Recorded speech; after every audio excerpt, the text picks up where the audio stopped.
Opa! Então, dando sequência ao meu projeto de leitura dos romances da Clarice Lispector, em ordem cronológica, cheguei aqui ao seu segundo título, O Lustre, publicado em 1946. E vai ser interessante como esse livro vai evidenciar ainda mais a radicalidade dessa literatura aqui da Clarice, e ainda que ele guarde, no primeiro plano, né, muitas semelhanças ali com Perto do Coração Selvagem, que é o primeiro livro dela, né, esse aqui é um romance que vai se lançar num outro prisma, daquele tipo de literatura metafísica, daquelas situações epifânicas que a gente acompanhou ali com a Joana. Então o Lustre segue essa proposta de esmiuçar um pretenso amadurecimento feminino, digamos assim, né, dessa forma epifânica e altamente sensorial e intimista. Mas eu achei esse livro aqui, de certa forma, até mais leve ou mais doce que o Perto do Coração Selvagem. É uma coisa quase suave na atmosfera dele, ou pelo menos eu estava achando até esse final aqui, mas eu vou falar disso mais pra frente. O que acontece é que, diferente do Perto do Coração Selvagem,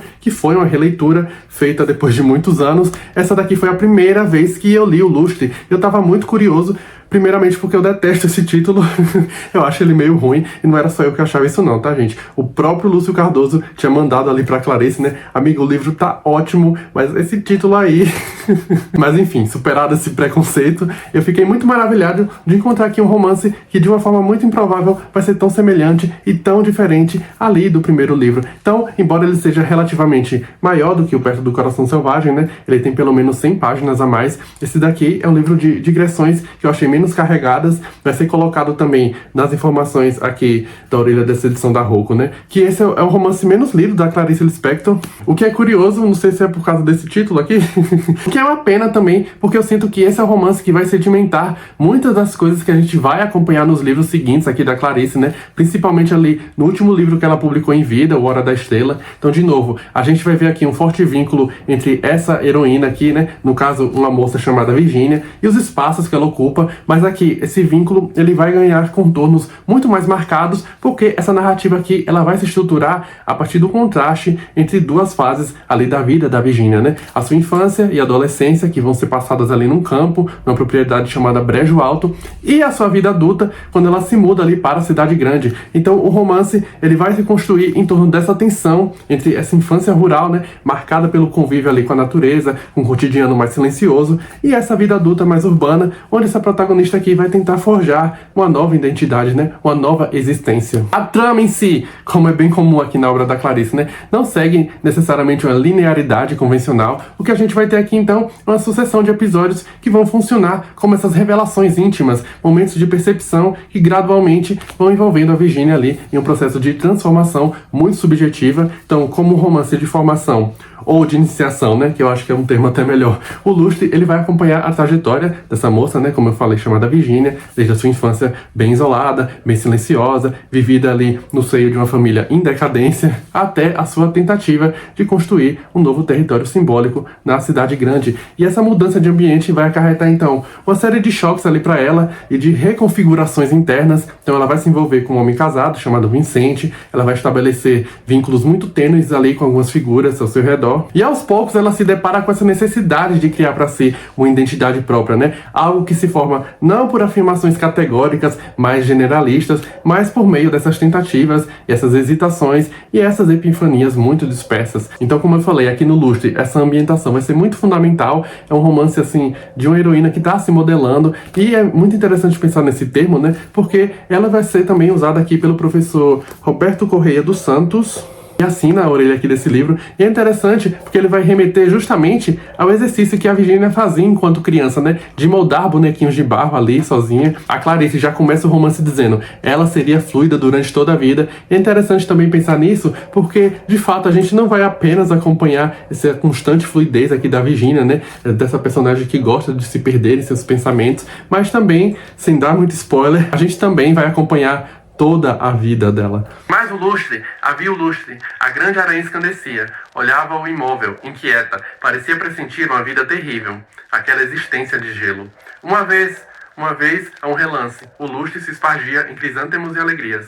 Outra vez, enquanto ela corria atravessando a sala, ela era uma casta semente.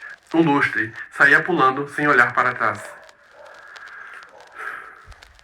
E aí, como eu falei, parece que a Clarice deu uma maneirada aqui na mão na escrita desse livro, ou talvez eu esteja mais habituado a esse estilo, e a coisa me parece muito mais solta dessa vez, né? Muito dessa característica mais amena desse livro, pelo menos na minha visão, né, tem a ver com essa heroína que é de fato um tanto mais submissa. Claro, a Virginia, ela tem suas reações poéticas mais imediatas, ligadas a esses símbolos, né, da fazenda, da natureza, da cidade, o fato de ser irmã, de ser mulher, de ser filha. Só que parece que ela é de fato uma heroína muito mais resignada quando em comparação com a Joanna, por exemplo. E outra coisa que chama atenção aqui é essa relação que beira o incesto que ela tem com o irmão dela, o Daniel, que é uma coisa que vai ficar muito marcada nos momentos que a gente vai ter dos dois juntos, né, e também na forma como a Virginia vai lembrá-lo mais tarde, né, ali sozinha na cidade. Essa relação vai ser uma das coisas mais marcantes aqui nesse livro, há uma tensão constante ali que de fato beira o incesto, ao contrário da Virginia. O Daniel é um rapaz muito ríspido, muito valentão, muito dominador, né, ele é quase cruel ali com a irmã. E é interessante perceber como essas qualidades vão exercer uma espécie de fascínio ali sobre a Virginia, né, essa violência masculina que por vezes parece faltar nela. Vai haver um momento na infância ali dos dois,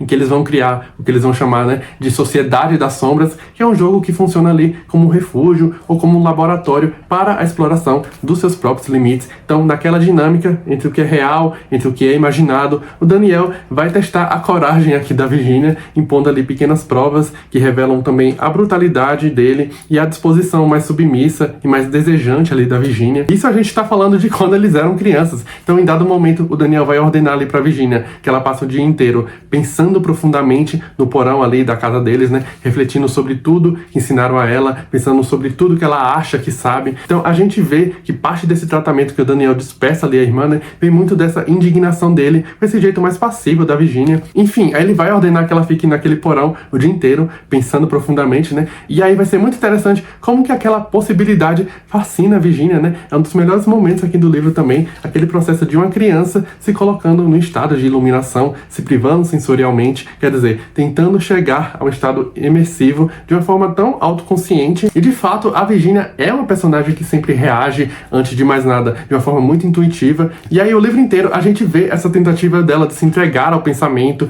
a essa fluidez, né, e trazer isso mais racionalmente. E voltando a essa relação entre aqueles irmãos, né, vai ser interessante também mencionar como que a forma que a Virginia enxerga o Daniel acaba também de certa forma se tornando uma espécie de parâmetro afetivo para as relações que ela vai desenvolver mais tarde com outros homens. Essa tensão ambígua, né, entre os dois acaba se projetando nas experiências que a Virginia vai trazer quando já adulta, como a relação amorosa dela ali com o Vicente, né, esse homem casado que ela vai conhecer na cidade, e outra relação que ela vai ter ali com o porteiro do prédio onde ela mora, numa cumplicidade mais silenciosa. Então, na cidade, esse contraste entre a Virginia e os demais personagens se torna ainda mais evidente. Esses vínculos, né, mesmo quando tênues ou breves, eles vão revelar o quanto o convívio urbano impõe novos códigos de aproximação, né, e ao mesmo tempo de afastamento. Então, enquanto no campo, ali na infância, as suas descobertas, elas vinham dessa observação de um mundo natural, né, das relações diretas com as coisas, aqui na cidade é outra dinâmica. Então, o Vicente, o porteiro, as esposas ali dos amigos do Vicente, né, tem um momento também da Virginia com um grupinho de crianças que é muito bom.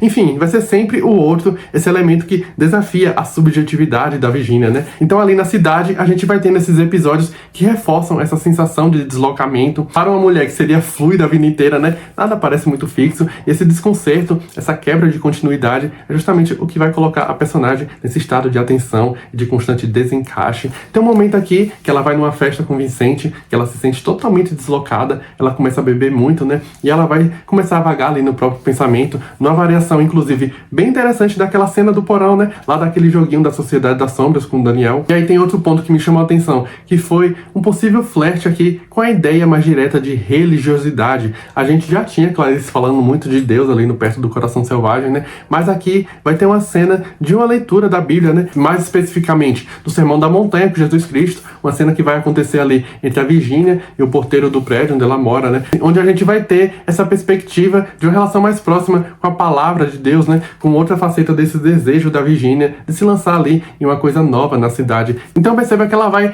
de vários extremos nessa busca por uma nova identidade citadina, né, é a Virginia oscilando entre esses extremos. E aí a gente chega a esse tal de lustre aqui no título, né, que é isso, gente, um lustre, um objeto tão simples, tão comum, um objeto doméstico que serve ali para decoração, né, também. Então é um lustre que vai estar presente ali na casa de infância da Virginia, né, e ele pode ser observado quase como se fosse o enigma base aqui desse romance, porque ele é um objeto que parece muito carregado também de presságios. Ele aparece ou é mencionado pontualmente em momentos chaves aqui do livro, sempre ligado a uma espécie de iminência, de uma mudança muito radical. Seria quase um oráculo. Então, se no Perto do Coração Selvagem esse título remetia mais diretamente ao impulso vital, né, a esse instinto mais cru, aqui o Lustre ele vai nos remeter talvez a essa ideia da luz da consciência, né, ou da revelação. Mas é claro, essas revelações nos romances aqui da Clarice nunca são necessariamente coisas objetivas, né? É tudo muito incerto. Sua vida era minuciosa, mas ao mesmo tempo ela vivia apenas um só traço esboçado,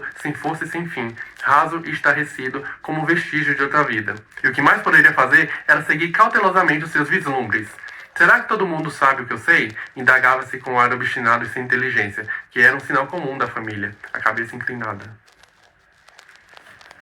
Mas então, agora vai um spoiler, porque eu preciso comentar isso. O que acontece é que, não nos últimos capítulos, porque o livro tem uma divisão assim de blocos, digamos assim, né? Mas que não são necessariamente capítulos. Enfim, nesse bloco final, a gente vai ver a Virginia retornando a Brejo Alto após a morte ali da avó. E em seguida, ela vai voltar para a cidade. Então, esse movimento, ele vai dar uma falsa impressão de que algo finalmente será resolvido para ela, né? Após um momento de grande elucidação. Só que o que acontece é que a Virginia morre quando ela volta ali para a cidade, né? Atropelada por um carro. É um fechamento bem irônico para esse percurso e antecipa, de certa forma, né, questões que vão desaguar ali no A Hora da Estrela. Quando a gente lembra ali do final da Macabeia, né? Vai existir nesse trecho final aqui uma mudança de perspectiva bem interessante, porque vai entrar em cena ali justamente o Adriano, que é um amigo ali do Vicente, o amante da Virginia, né?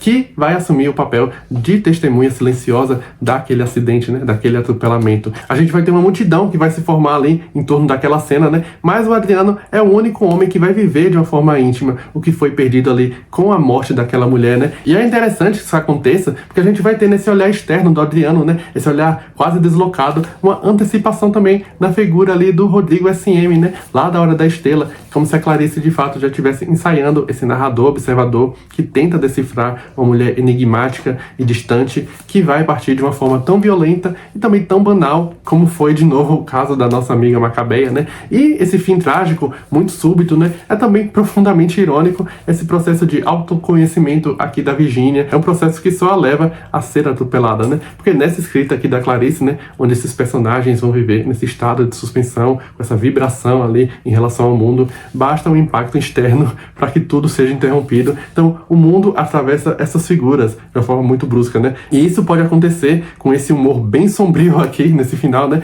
De uma forma literal, ou seja, sendo atropelada. Então é isso, eu gostei bastante aqui do Lustre. Como eu falei, ele é colocado como o romance menos lido da Clarice, né? Mas é interessante notar como que ele é o pivô de tantas outras coisas que vão retornar em outros trabalhos dela, né? Eu fiquei muito feliz mesmo de ler isso aqui. Então, o maior destaque pra mim, de fato, vai ser essa solitude da Virginia, né? Esse isolamento tão resignado que ela aceita com tanta serenidade. E vai ser justamente isso que eu também acho fascinante na literatura aqui da Clarice, como essas protagonistas parecem sempre estar em busca de uma linguagem própria para dialogar com o mundo, né? De uma forma inédita ali de existir nele. É um grande livro, e se você gostou aqui do vídeo, deixa o seu like, se inscreve no canal se ainda não for inscrito, me conta nos comentários se você já leu aqui o Lustre, né? O próximo romance da Clarice que eu vou falar é o A Cidade Sitiada, que é o terceiro romance dela, e o vídeo deve sair no mês que vem. Então é isso, gente. Muito obrigado, um abraço e até a próxima.